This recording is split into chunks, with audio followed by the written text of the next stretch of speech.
Jawa Barat dulunya merupakan provinsi yang berada di bagian barat Pulau Jawa. Namun setelah Banten resmi menjadi provinsi tersendiri pada 4 Oktober 2000 silam, maka secara otomatis Bantenlah yang sekarang berada di paling barat Pulau Jawa. Penduduk Banten sendiri atau orang Banten adalah sekelompok etnik yang mendiami wilayah bekas Kesultanan Banten di bagian barat Pulau Jawa. Umumnya orang Banten merupakan subetnik dari suku Sunda yang mayoritasnya menggunakan dialek dari bahasa Sunda yang disebut sebagai Sunda Banten dalam kesehariannya. Menurut data BPS pada tahun 2010, populasi suku Banten sebanyak 2,1% dari penduduk Indonesia atau sekitar 4.657.000 jiwa. Lantas, mengapa Banten bisa pisah dari Jawa Barat? Simak ulasannya berikut ini.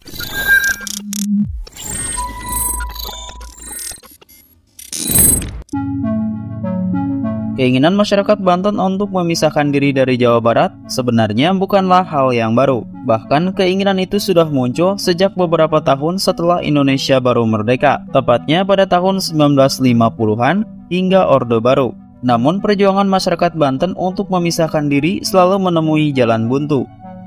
Setidaknya ada 3 alasan utama yang membuat Banten ingin pisah dari Jawa Barat. Di antaranya yaitu ketertinggalan pembangunan, angka kemiskinan yang tinggi, dan masalah keterbelakangan pendidikan.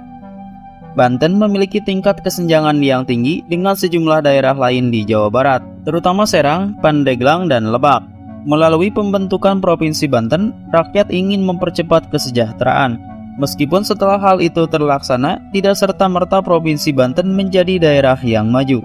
Alasan lain yang membuat Banten ingin pisah dari Jawa Barat adalah status istimewa yang diberikan pemerintah kepada Yogyakarta dan Aceh. Masyarakat Banten merasa dahulu mereka bersama Kesultanan Banten memiliki jasa besar dalam pertempuran melawan Belanda, hingga mereka menganggap bahwa Banten juga layak mendapatkan status daerah istimewa. Perlu diketahui, jauh sebelum negara Indonesia ada, Banten sudah dikenal luas sebagai kawasan perdagangan yang maju pada abad ke-14 atau sekitar tahun 1330-an. Setelah kemerdekaan, Banten menjadi provinsi ke-30 di Indonesia pada tahun 2000 melalui Undang-Undang Nomor 23 Tahun 2000. Sebelumnya, Banten hanya setingkat kabupaten dan kota madya di Jawa Barat yang masuk dalam kategori miskin dan terbelakang jika dibandingkan daerah lain. Salah seorang tokoh pendiri Provinsi Banten, Mbae Mulia Sarip, menggerakkan seluruh masyarakat Banten untuk memperjuangkan Banten agar bisa memisahkan diri dari Jawa Barat sejak 1950-an. Namun, upaya itu sempat meredup pasca terjadi pemberontakan PKI pada tahun 1965. Soeharto kala itu menganggap gerakan ini sebagai bagian dari operasi PKI. Setelah Soeharto diturunkan rakyat pada reformasi 1998, Mbae memanfaatkan kesempatan ini untuk bersuara. Waktu itu, Mbae dan beberapa tokoh Banten dipercaya untuk mengikuti sidang istimewa MPR pada November 1998. Karena dianggap membantu keberhasilan sidang tersebut, mereka dipanggil oleh Presiden B.J. Habibie ke istana. Sejak itu, Mbae sangat dekat dengan Presiden.